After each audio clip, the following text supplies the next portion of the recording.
we will read about human heart structure and its mechanism। जी हाँ प्यारे बच्चों, आज हम मानव हृदय की संरचना और उसके कार्यविधि की अध्ययन करेंगे। क्या आपने मानव हृदय देखा है?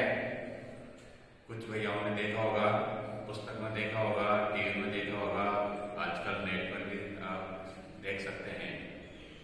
प्यारे बच्चों, ये जो मानव हृदय है, इसकी कार्यविधि और संरचना से पहले हम इसका चित्र, जी हाँ, इसकी चित्र को देखेंगे बोर्ड पर। तो आप रूल पेंसिल ले लें और मेरे साथ इसका अभ्यास करेंगे। यदि आपको ये चित्र बनाना आ जाता है तो फिर इसकी जो संरचना है और कार्यविधि है वो समझना आसान हो जाएगी। प्यारे बच्चों, मैं आपको यही बता देता हूँ कि मैंने ये जो हृदय है, मेंढक, उस समय जब मैं पढ़ता था तो हमारे प्रैक्टिकल चला करते थे, तो मैंने इसका ओरिजिनल पीस देखा है।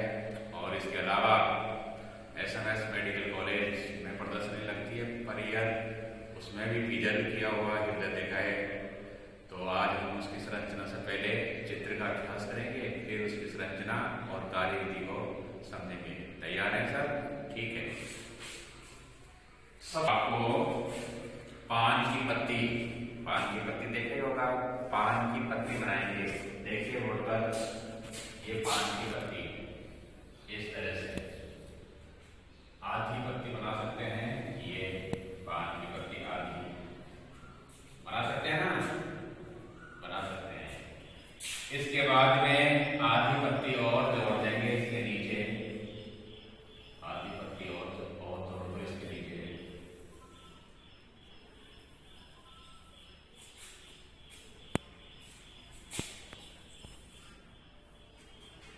उसके बाद में इसके 4 खंड कर लेना। कितने? 4 खंड, 1, 2, 3 और ये 4। अब इनके दोहरी लाइन, क्या बताया? दोहरी लाइन करना। जी हाँ, दोहरी लाइन का बना होता है, तो ये दोहरी लाइन कर सकते हैं।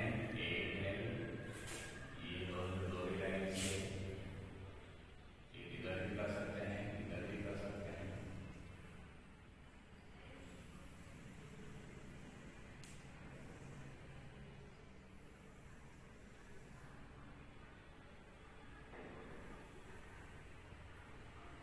मध्य में भी कर देंगे दोहरी लाइन। तो इस तरह से आप देख रहे हैं चित्र के अंदर 4 खंड हो रहे से, 2 ऊपर के और 2 नीचे। अब इनका 4 घंटे के बाद करने के बाद में इनका नामांकन करेंगे। क्या करेंगे? नामांकन। तो ठीक है, नामांकन करते हैं।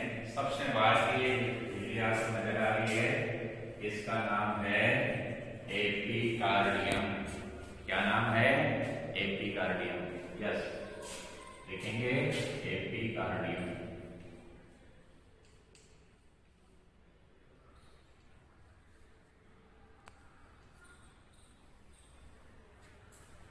हृदय आवरण भी कहते हैं इसे, दूसरा नाम है हृदय आवरण।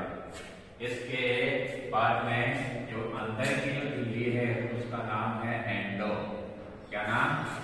एंडोकार्डियम। तो लिखेंगे इसको एंडोकार्डियम। एंडोकार्डियम। इसके बाद में इन दोनों झिल्लियों के मध्य में एक द्रव्य भरा रहता है।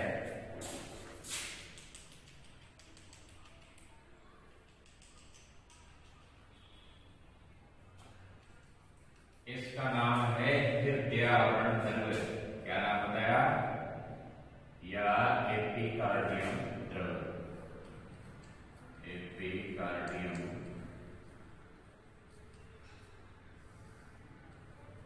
द्रव्य ये भरा रहता है इसके अंदर। अब ये जो ऊपर के जो खंड हैं ये आलिंद कहलाते हैं। अब आप जिस ओर लिख रहे हैं उसको हम दायां आलिंद,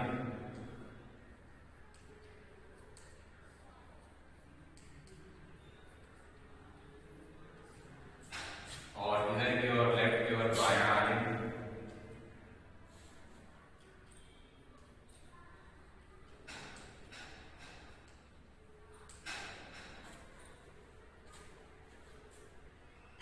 बायां आलिंग की ओर ये जो नीचे जो है, नीचे की जो दो खंड है, इनको भी हम इनका भी नामांकन करेंगे। ये दायां निलय, दायां निलय, ये इधर का बायां निलय, बायां निलय।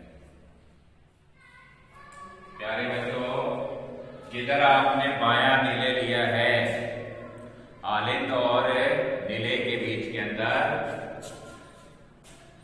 ये कपाट पाए जाते हैं। 1 2 3 वाल भी बोलते हैं इनका नाम है त्रिवलन कपाट। क्या नाम बताया? त्रिवलन कपाट। ध्यान रखना, ये द्विवलन कपाट, द्विवलन कपाट होंगे यहां पर।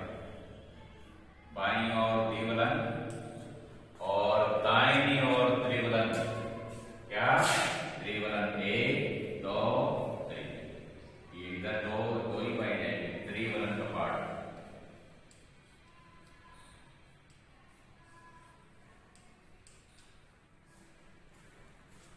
बाईं ओर जहां पर आप लेते हैं तो आलिंद और निलय के ये जो भित्ति है, इनके बीच मध्य के अंदर ये वाल पाए जाते हैं। बाईं ओर 2 बताना है और दाईं ओर 3 कपाट बताने हैं। इसके बताने के बाद में इधर एक प्रांत लेना, ऐसे करके ये इधर ये वाल के पास में पहुंचना। इसका नाम है फुफ्फुसीय धमनी। क्या नाम बताया? फुफ्फुसीय।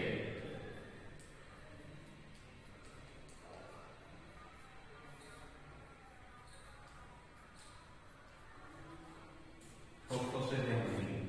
और इधर की ओर भी एक ब्रांच बनाकर इधर की ओर ये दोनों वालों के पास में लिया।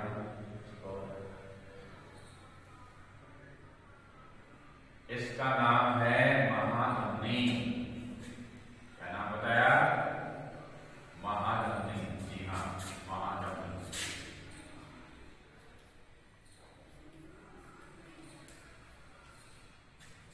इसके अलावा एक और ब्रांच यहां बना सकते हैं, ऊपर नीचे। ये अग्र सिरा,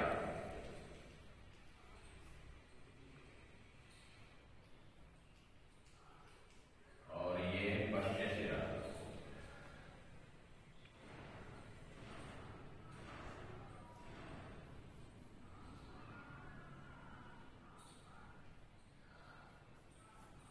तो इस प्रकार से बच्चों ये मुट्ठी के आकार का, शंख के आकार का एक सुंदर सा चित्र बन जाता है। अब इसकी बाह्य संरचना देखेंगे। Dear students, once again most welcome. आज हम आपको मानव हृदय की संरचना और उसकी कार्यविधि का अध्ययन करवाएंगे। पिछले वीडियोज में मानव हृदय का हमने आपको चित्र बनवाया था, चित्र बोर्ड पर बना हुआ है। तो अब हम इसकी बाह्य संरचना को देखते हैं, तो ध्यान से सुनना। प्यारे बच्चों, मानव हृदय गुलाबी रंग का होता है, मुट्ठी के आकार का होता है, शंख के आकार का होता है, और इसका जो वजन है लगभग 300 ग्राम होता है एक स्वस्थ व्यक्ति के। इसके 4 मुख्य रूप से पार्ट होते हैं। चित्र में देखिए, 2 ऊपर के पार्ट दे रहे हैं, एक ये 2। इनको दायां आलिंग और बायां आलिंग के नाम से जाना जाता है। इसी प्रकार से 2 नीचे के खंड होते हैं, इनको दायां निलय और बायां निलय के नाम से जाना जाता है। जिधर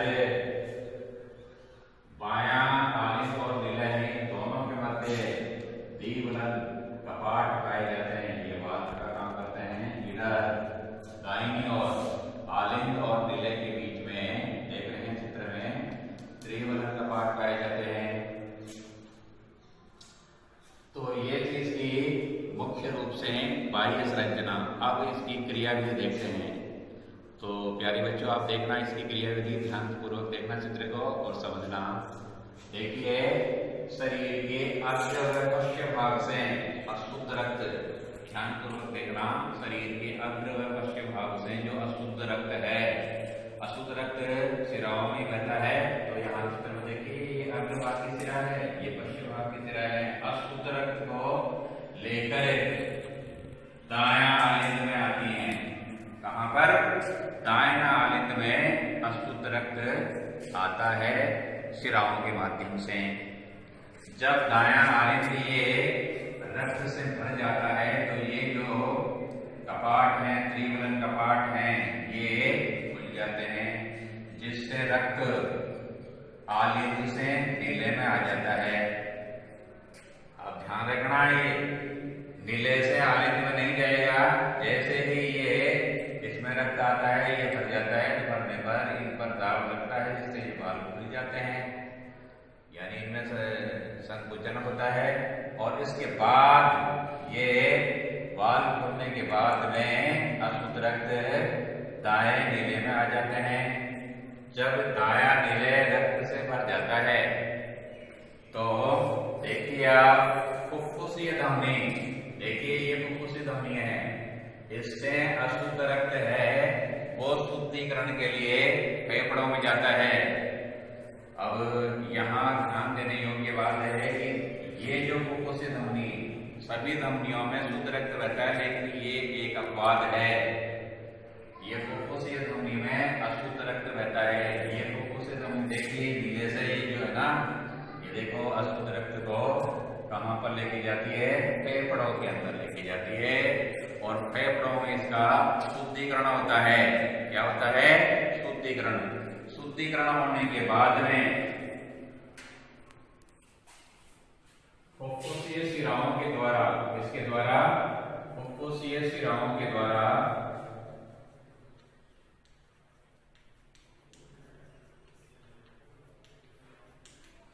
यह अपवाद है। शिराओं में यहाँ फुफ्फुसीय जो शिरा है उनमें शुद्ध रक्त रहता है।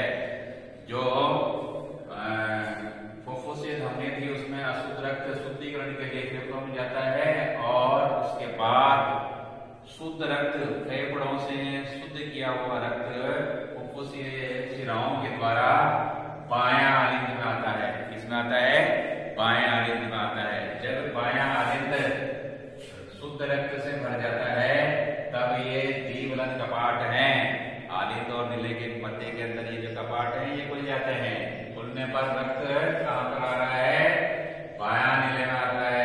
जब बायां नीले आ जाता है, में आता है, तब ये जब बायां नीले रक्त से भर जाता है तो इस पर दाब लगता है, अनुशीतलन की क्रिया होती है, और अनुशीतलन की क्रिया से ये देखिए ये महाधमनी, इस महाधमनी के द्वारा शरीर के समस्त भागों में शुद्ध रक्त का पंप कर दिया जाता है। इस तरह से इसकी क्रिया विधि होती है। इसमें दो प्रकार की बातें हैं, एक तो संकुचन और एक अनुशीतलन। संकुचन का मतलब होता है कि सिकुड़ना। जब सिकुड़ते हैं तो इसके अंदर एक तो दाब लगता है, दाब लगने पर जब ये वाल खोलते हैं तो लब की आवाज आती है, और जब ये बंद होते हैं तो डब की आवाज आती है। तो लब डब की आवाज आती है। इनमें वाल के खुलने और बंद होने में कौन सी साउंड आती है? लब डब की। तो फिर देखिए ये जो संकुचन है और अनुशीतलन है, इसके फलस्वरूप ये वाल खुलते हैं और बंद होते हैं। अब आपकी जानकारी के लिए मैं बता दूं कि मनुष्य का जो हृदय है 1 सेकंड में 72 बार धड़कता है। कितनी बार? 72 बार। बच्चों में ये 120 होता है। और जानकारी के लिए ये जो बाईं ओर का जो पोर्शन है, बाईं ओर का जो पोर्शन है वहां पर कोरोनरी धमनी, और से यहाँ पर एक खास पाई जाती है जिस पर कोरोनरी धमनी सप्लाई करती है। बाईं ओर ये बाईं ओर ये कोरोनरी धमनी पाई जाती है। ये जो धमनी है ये हृदय की जो भित्ति की सप्लाई करती है। जब इसमें कैल्शियम जमा हो जाता है, जब ये अवरुद्ध हो जाती है तो हार्ट अटैक, हृदय की जो सप्लाई है वो अंगों में पहुंचना बंद हो जाती है, जिससे हम हार्ट अटैक भी कहते हैं।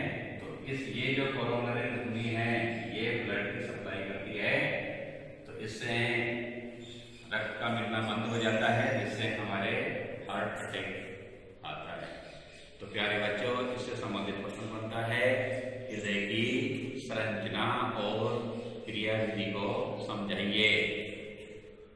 इससे किसी प्रकार की इस टॉपिक से संबंधित कोई समस्या हो तो मेरे मोबाइल नंबर है 98 80 46 87 37 पर